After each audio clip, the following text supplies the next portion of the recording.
Kesetimbangan benda tegar dan aplikasinya dalam kehidupan sehari-hari. Kami dari kelompok 5 yang beranggotakan Bekam Simanung Khalid dengan NIM 200801059. Sikananda Burutarigan dengan NIM 200801095. Bintang Triwulan Gulo dengan NIM 200808113. Itu keseimbangan benda tegar. Keseimbangan benda tegar adalah kondisi di mana momentum benda tegar sama dengan nol. Artinya, jika awalnya benda tegar tersebut diam, maka ia akan tetap diam. Namun, jika awalnya benda tegar tersebut bergerak dengan kecepatan konstan, maka ia tetap bergerak dengan kecepatan konstan. Sedangkan benda tegar sendiri adalah benda yang bentuknya atau geometrinya akan selalu tetap sekalipun dikenakan gaya. Jadi, sekalipun dia bergerak translasi atau rotasi, bentuknya tidak akan berubah. Contohnya, meja, kursi, bola, dan lain-lain. Macam-macam kesetimbangan. Yang pertama, kesetimbangan labil atau goyah. Kesetimbangan labil adalah keseimbangan pada suatu benda di mana setelah gangguan yang diberikan atau dialami benda dihentikan, maka benda tidak akan kembali ke posisi keseimbangan semula, tetapi bahkan memperbesar gangguan tersebut. Contohnya yaitu keseimbangan pada suatu benda dipandang sebagai keseimbangan yang dimiliki benda jika gangguan yang dialaminya menurunkan titik beratnya atau energi potensialnya. Kesetimbangan stabil atau mantap.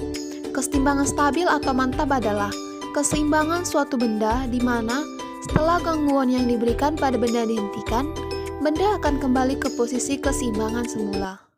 Contohnya yaitu, keseimbangan stabil dapat dipandang sebagai keseimbangan yang dimiliki benda jika gangguan yang dialaminya menaikkan titik beratnya atau energi potensialnya.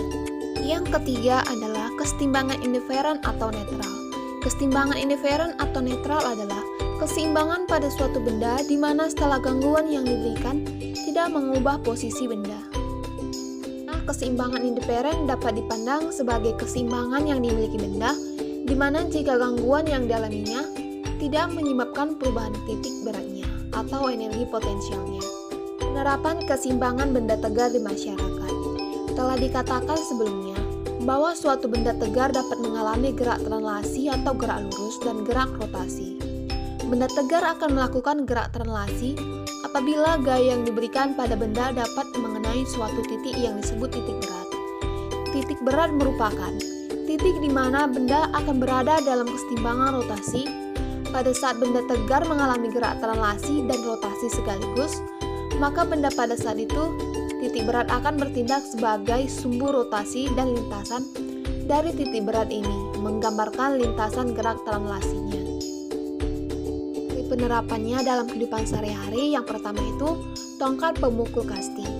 Saat kita lempar sambil sedikit berputar, gerakan tongkat pemukul tadi dapat kita gambarkan seperti membentuk suatu lintasan dari gerak translasi yang sedang dijalani, di mana pada kasus ini lintasannya berbentuk parabola.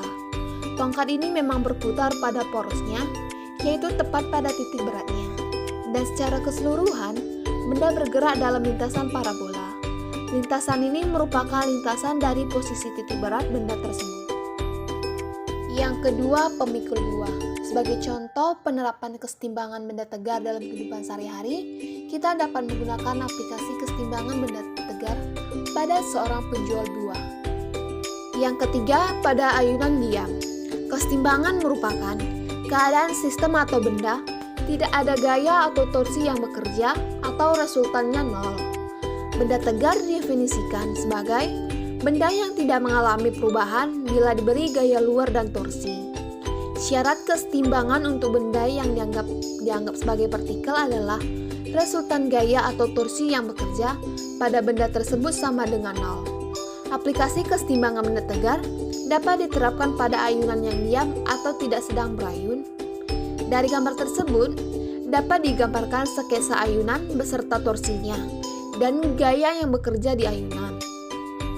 Konsep rumus kesetimbangan benda tegar. Yang pertama, rumus. Rumus dan persamaan matematis kesetimbangan benda tegar dapat ditulis sebagai berikut. Tau sama dengan R kali F kali sin theta.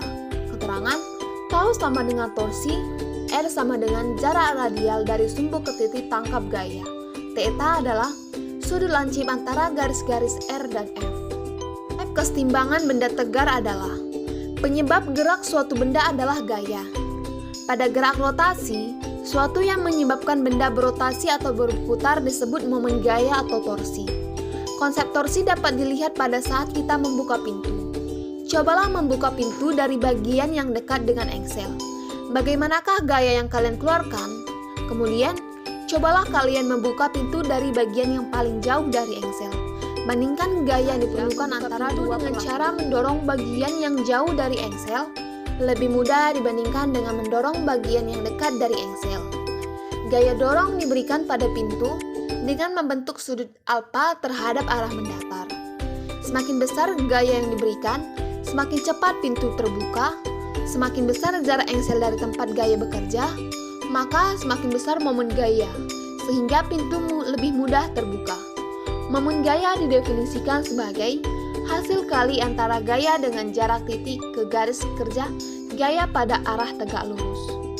Kesimpulan yang kita dapatkan dari video ini adalah aplikasi keseimbangan benda tegar dalam kehidupan sehari-hari, misalnya itu pada tongkat pemukul kasti, kemudian kita lempar sambil sedikit berputar. Kalau kita perhatikan secara seksama, gerakan tongkat pemukul tadi dapat kita gambarkan seperti membentuk suatu lintasan dari gerak translasi yang sedang dijalani, di mana pada kasus ini lintasannya berbentuk parabola. Tongkat ini memang berputar pada ilmu fisika tepat tidak hanya sebagai ilmu ekstak yang tidak ada penerapannya dalam kehidupan sehari-hari, akan tetapi dapat bermanfaat dalam kehidupan sehari-hari. Hal ini dapat dibuktikan dari video ini bahwa meskipun ilmu fisika sangat erat kaitannya dengan rumus-rumus, tetapi di balik itu semua terdapat aplikasi dalam kehidupan sehari-hari di sekitar kita yang kita tidak duga. Sekian video pembelajaran dari kelompok 5. Kami harap video ini dapat bermanfaat untuk kita semua. Kami mohon maaf jika ada kesalahan dalam kata pembuatan video. Kami ucapkan terima kasih.